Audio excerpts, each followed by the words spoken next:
Hey guys, it's Xiaoma. Today is the Dragon Boat Festival holiday. There was supposed to be a dragon boat race at park, and I was really excited to share it with you, but it got cancelled because of the rain. So I decided to go somewhere else instead. If you are traveling to Nanjing, this is definitely a place you shouldn't miss. It's Zhongshan Mountain National Park. It's a huge area centered around Purple Mountain, and it includes three main attractions: Shangyapsam Mausoleum, the main tomb scenic area, and Linggu scenic area. I have already been to two of them. Guess which one I'm heading to today?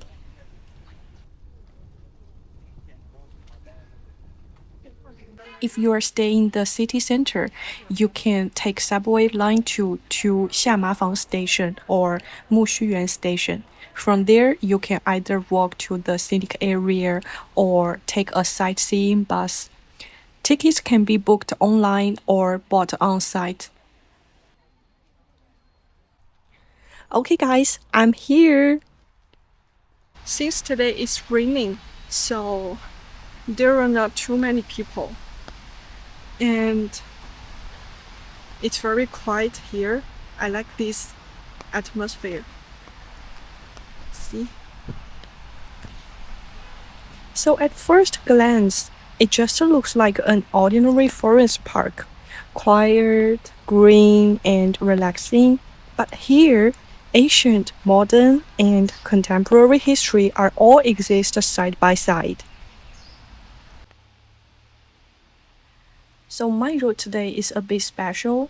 Even though I'm heading to the main town scenic area, I started from Xiamafang Relics Park. Historically, this was the starting point of the route leading to the main town scenic area. In ancient times, civil and military officials had to dismount here before entering the imperial town area as a sign of respect. So this is literally where they got off their horses and carriages.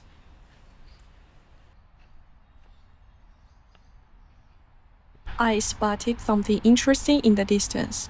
It looks like horse hitching posts, so I walked over to take a closer look. And yes, I was right, they really are hitching posts. What's interesting is that each post is carved differently. Lions, monkeys, qilin, and other mythical creatures. Apparently, the higher the rank, the more elaborate the carvings.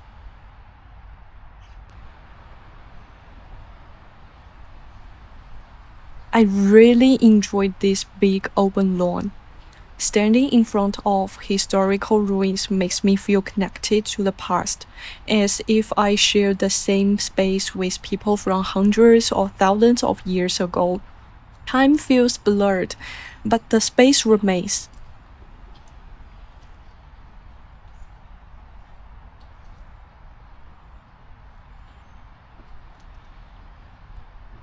It suddenly started pouring and I spotted this building, so I came in to get off the rain.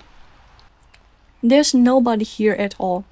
It's hard to believe that in a busy city like this, there's such a quiet place with no tourists during a holiday.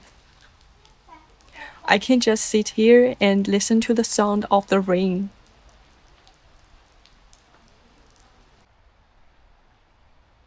Mid-June to early July is plum rain season in Jiangsu, Zhejiang, and Shanghai region.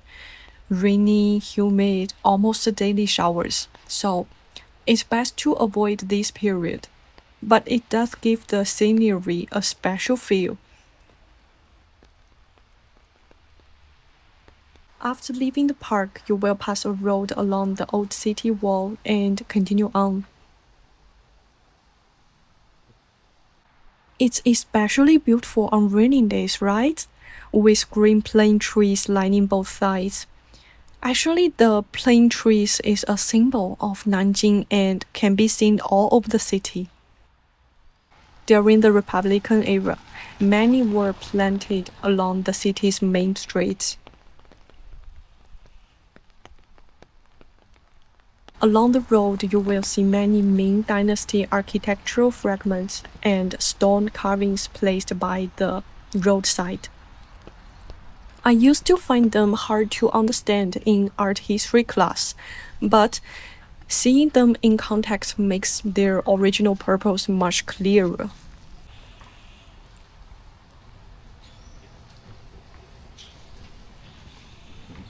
There's a museum right at the entrance to the place, so I decided to take a look first. So this place is the mausoleum of Zhu Yuanzhang, the founder of the Ming Dynasty, and his emperors. Rising from humble beginnings, Zhu Yuanzhang eventually became emperor, made Nanjing the early Ming capital, and was later buried here. There's a painting shows the vast Ming Temple scenic area, which is also considered a place with good feng shui. The temple is set against Purple Mountain with Nanjing in front, surrounded by elevated, naturally defensive terrain. It has never been successfully looted, and the underground palace of Zhu Yuanzhang's tomb has never been opened. So, no one really knows what lies inside.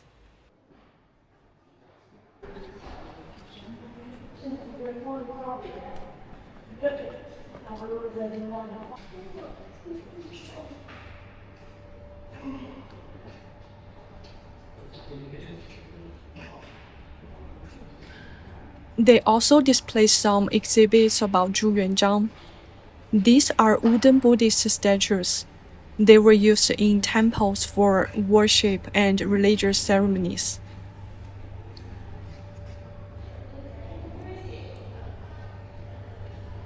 These are glazed roof tiles used on palaces, temples, and other important buildings. And yellow tiles were the most prestigious.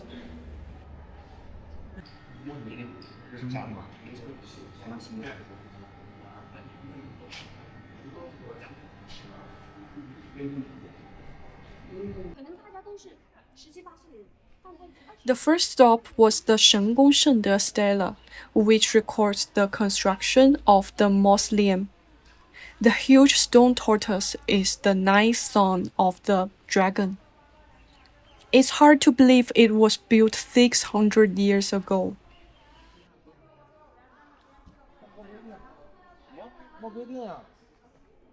Further in is the secret way, lined with some stone animals like elephants, lions, horses, camels, and qilin. They are guardians of the emperor, and each represents something like stability, defense, military power, distant lands, and divine legitimacy.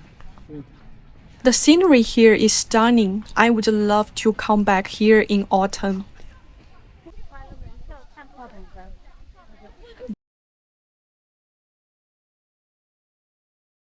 Then is another road called Wenzhong Road with some stone civil and military officials.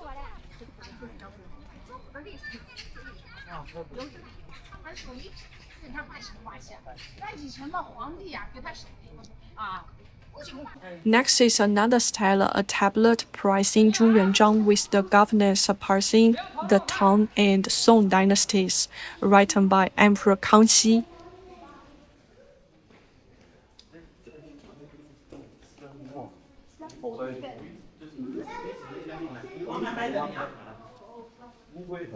Then comes the sacrificial hall, once used for rituals.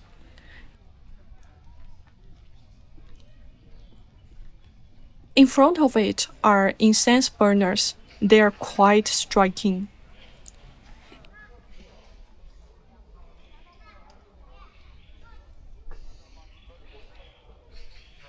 Crossing the Shenzhen Bridge leads to Ming Tower. It's a bit of climb, and because of the rain, it was slippery.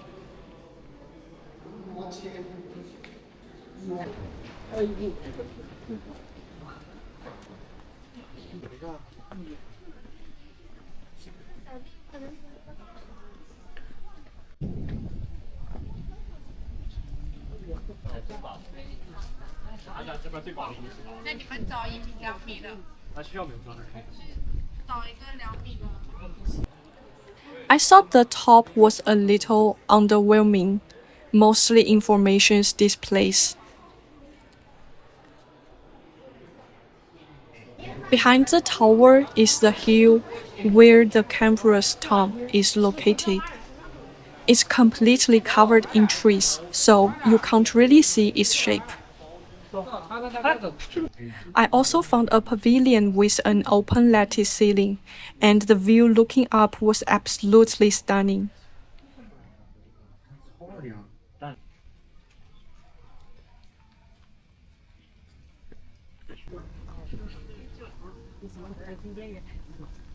On the way home, I noticed some Dragon Boat Festival activities in a shopping mall.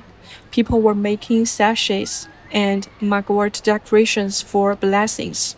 It reminded me I hadn't eaten zongs yet, so I ended up buying one.